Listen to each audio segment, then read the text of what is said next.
Kung pakiramdam mo ay ubos at pagod ka na, sasamahan kitang manalangin. Panginoong Diyos, sa katahimikan ng umagang ito, lumalapit po ako sa iyo na may pusong mapagpasalamat. Salamat po sa paggising ko ngayong araw, sa paghinga, sa tibok ng puso, at sa lakas na muling ipinahiram mo sa akin. Hindi ko ito pinaghirapan para makuha. Hindi ko ito pinilit. Ito ay pinagkaloob mo sa akin. Salamat po dahil kahit ako'y napagod kahapon, kahit ako'y nanghina, pinili mo pa rin akong gisingin ngayon. Isa na namang umaga ang ibinigay mo. Isa na namang pagkakataon upang mabuhay, magbago at magtiwala sa iyo. Panginoon, salamat sa lakas na ibinigay mo. Lakas ng katawan upang bumangon. Lakas ng isipan upang mag-isip. At lakas ng loob upang harapin ang araw na ito.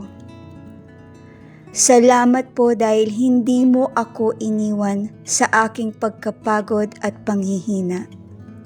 Sa halip, binigyan mo ako ng panibagong sigla.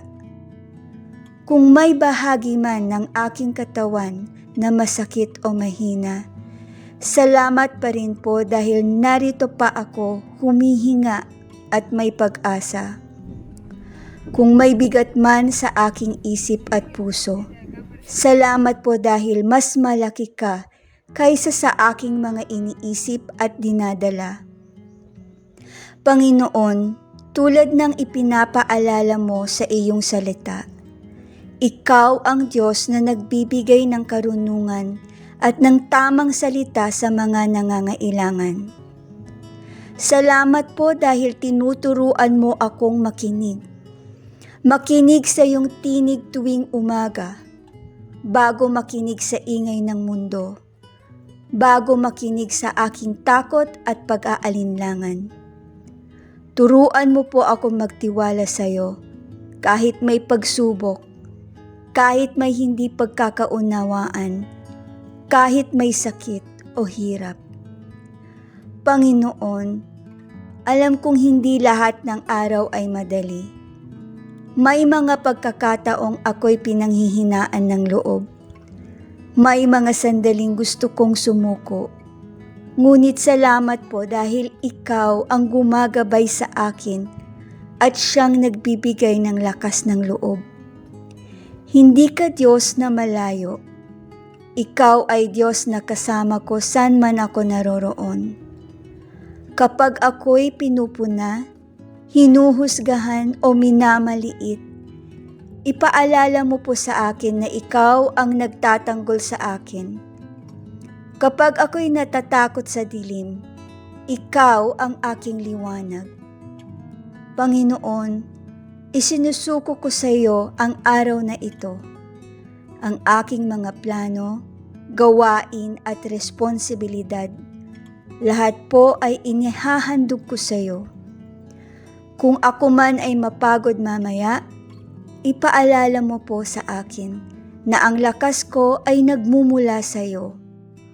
Kung ako man ay malito, ikaw po ang magbigay ng karunungan.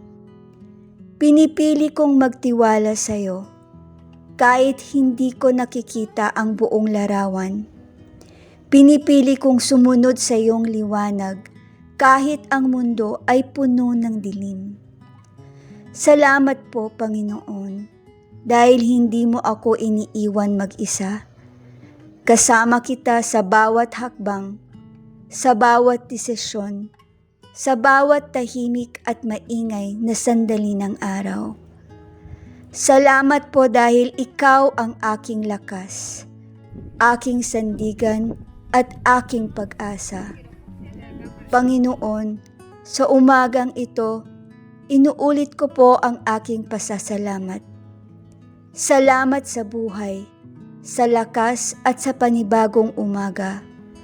Naway ang bawat oras ng araw na ito ay maging papuri sa iyo sa aking mga salita, kilos at pag-iisip. Ikaw ang aking Diyos at sa iyo ako nagtitiwala, ngayon at magpakailanman, sa ngalan ni Jesus. Amen. Huwag kalimutan, ang araw ay sumisilip, ang puso mo ay bumangon, isa pang umaga, isa pang biyaya, isa pang pagkakataon upang magpasalamat.